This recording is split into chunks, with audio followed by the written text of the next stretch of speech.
Hey all! கல்யாண வீட்ல போடுற பிரெட் அல்வா எப்படி செய்யுதுன்னு பார்த்துடலாமா?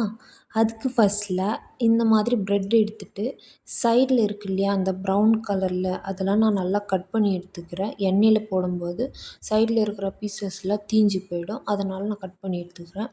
இந்த மாதிரி நடுவில் இருக்கிற பீஸை வந்து நான் 4 பீஸாக கட் பண்ணி எடுத்துக்கிறேன். எண்ணெயில் போட்டு பொரிக்கிறதுக்கு கரெக்டாக இருக்கும். இந்த மாதிரி கட் பண்ணி எடுத்துட்டு, இந்த மாதிரி எல்லா பீஸஸுமே கட் பண்ணி எடுத்துக்கலாம். கட் பண்ணதுக்கப்புறமா ஒரு பேனில் எண்ணெய் ஊற்றி, எண்ணெய் நல்லா காஞ்சதுக்கப்புறமா கட் பண்ணி வச்ச பிரெட் எல்லாத்தையும் எண்ணெயில் போட்டு நல்லா பொரித்து எடுத்துக்கலாம். நான் வந்து ஒரு சில பிரெட்டு வந்து இந்த மாதிரி 2 பீஸஸாக தான் கட் பண்ணி போட்டிருக்கேன். நீங்கள் எந்த மாதிரி வேணாலும் கட் பண்ணி போடலாம்.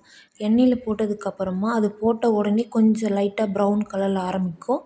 நீங்கள் நல்லா திருப்பி விட்டு எடுங்க, உங்களுக்கு கரெக்டாக இருக்கும்.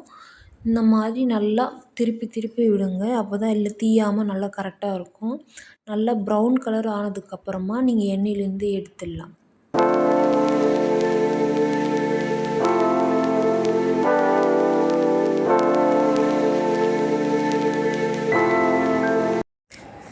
பாருங்கள், இந்த மாதிரி நல்லா ப்ரௌன் கலர் ஆனதுக்கப்புறமா நீங்கள் இது எண்ணெயிலேருந்து எடுத்துடலாம்.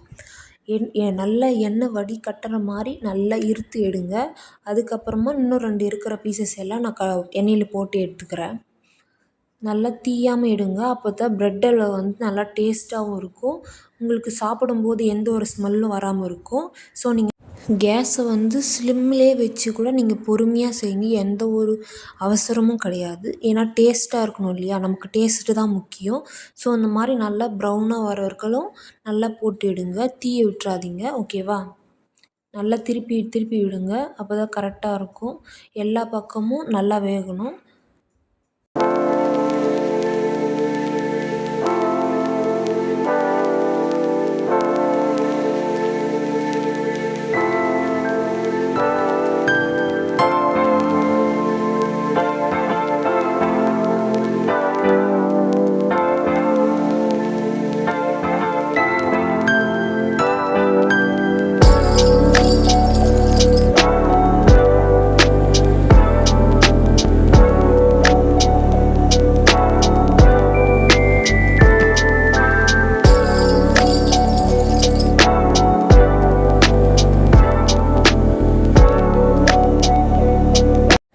நான் வந்து ஒரு சில பிரெட்டில் இந்த மாதிரி சின்னதாக கட் பண்ணியிருக்கேன். நீங்களும் இந்த மாதிரி சின்னதாகவும் கட் பண்ணலாம். இல்லைனா நான் ஃபர்ஸ்ட்டில் போட்டேன் இல்லையா, அந்த மாதிரி பெரிய பீசஸாகவும் கட் பண்ணலாம். இல்லை நீங்கள் அந்த மாதிரி போடலைனாலும் முழு பிரெட்டை கூட சைட் பீசஸ்லாம் கட் பண்ணிவிட்டு நீங்கள் ஃபுல்லாக கூட போடலாம். எந்த ஒரு பிரச்சனையும் இல்லை. நல்லா எண்ணெயில் வேக விடுங்க, கரெக்டாக இருக்கும். இது வந்து கொஞ்சம் சீக்கிரமாகவே வெந்துடும். அதனால் நீங்கள் போட்டுட்டு கொஞ்ச நேரத்துலேயே ஒரு 5 மினிட்ஸ்லேயே அப்படியே எடுத்துடலாம். பாருங்கள், இந்த மாதிரி ஆனதும் நல்லா ப்ரௌனிஷாக ஆனதுக்கப்புறம் நீங்கள் எடுத்துடலாம்.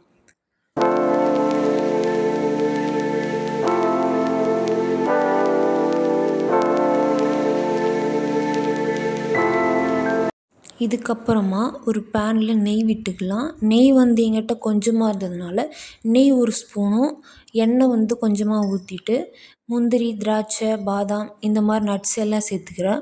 உங்கள்கிட்ட எந்த நட்ஸ் இருந்தாலும் சேர்த்துக்கலாம். அந்த பம்ப்கின் சீட், வால்நட் இந்த மாதிரி எந்த நட்ஸ் இருந்தாலும் சேர்த்துக்கலாம். என்கிட்ட இல்லாதனால நான் இது மட்டும் சேர்த்துக்கிறேன், ஓகேவா?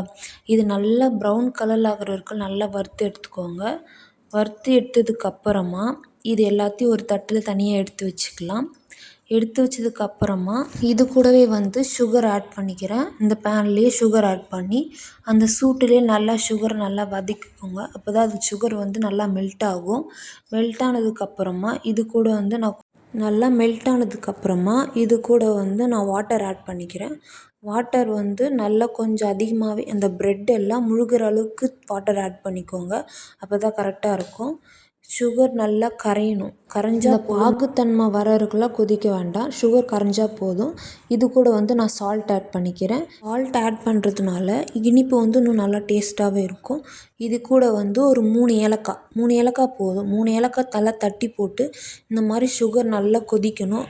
கொதித்ததுக்கப்புறமா நம்ம ஃப்ரை பண்ணி வச்ச பிரெட் எல்லாமே இதில் போட்டுக்கலாம். கரெக்டாக பிரெட்டை போட்டுட்டு நல்லா அந்த சுகர் சிரப்பில் நல்லா அழுத்தி விடுங்க. அப்போ தான் அந்த பிரெட்டை வந்து சுகர் சிரப்பில் நல்லா ஊறும். அது கொதிக்க பிரெட்டு நல்லாவே சாஃப்ட் ஆகும்.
நல்லா இந்த ப்ரெட்டு வந்து சுகர் சிரப்பில் ஊற ஊற இந்த மாதிரி கொஞ்சம் சாஃப்டாகும். நீங்கள் இந்த மாதிரி விட்டு அப்பப்போ கிளறி விட்டுட்டே இருங்க. இந்த மாதிரி மசிச்சு விடுங்க. மசிச்சு விட்டா இன்னுமே கொஞ்சம் சீக்கிரமாக வேகும், நல்லா டேஸ்ட்டாகவும் இருக்கும்.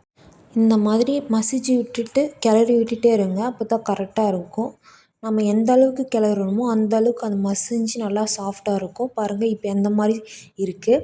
இன்னும் போக போக அந்த சுகர் சிரப்பில் நல்லா திக்காகி பேனில் வந்து ஒட்டாமல் வரும். நீங்கள் வேணும்னா கீ ஆட் பண்ணிக்கலாம். நல்லா கிளறி விட்டுட்டே இருங்க. அப்போ தான் அடி பிடிக்காமல் இருக்கும். நல்லா கிளறுங்க. ஓகேவா?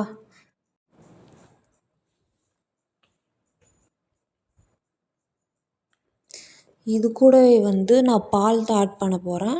நல்லா காய்ச்சாத பால் தான் ஆட் பண்ணிக்கிறேன். நீங்கள் பால் சேர்க்கறதுனால டேஸ்ட் இன்னுமே சூப்பராக இருக்கும். உங்களுக்கு வந்து பால் பிடிக்காது அப்படின்னா நீங்கள் தாராளமாக பால் ஸ்கிப் பண்ணிக்கலாம். எந்த ஒரு பிரச்சனையும் இல்லை. பால் சேர்த்ததுக்கப்புறமா இன்னமும் நல்லா திக்காகும். நீங்கள் நல்லா கிளறி விட்டுட்டே இருங்க. அந்த பால் வந்து எல்லா இடத்துக்கும் ஸ்ப்ரெட் ஆகணும். அந்த மாதிரி நல்லா கிளறி விட்டுட்டே இருங்க. ஓகேவா? பாருங்கள், இப்போ ப்ரெட் எல்லாமே நல்லாவே மசிஞ்சு நல்லா குழஞ்சி வர அளவுக்கு நல்லா திக்காகிடுச்சு. இப்போ வந்து நான் வந்து கேஸ் ஸ்லோவாக வச்சுட்டு நல்லா கம்மியாக வச்சுட்டு அடி பிடிக்காத அளவுக்கு நல்லா கிளறி விட்டுட்டே இருக்க போகிறேன்.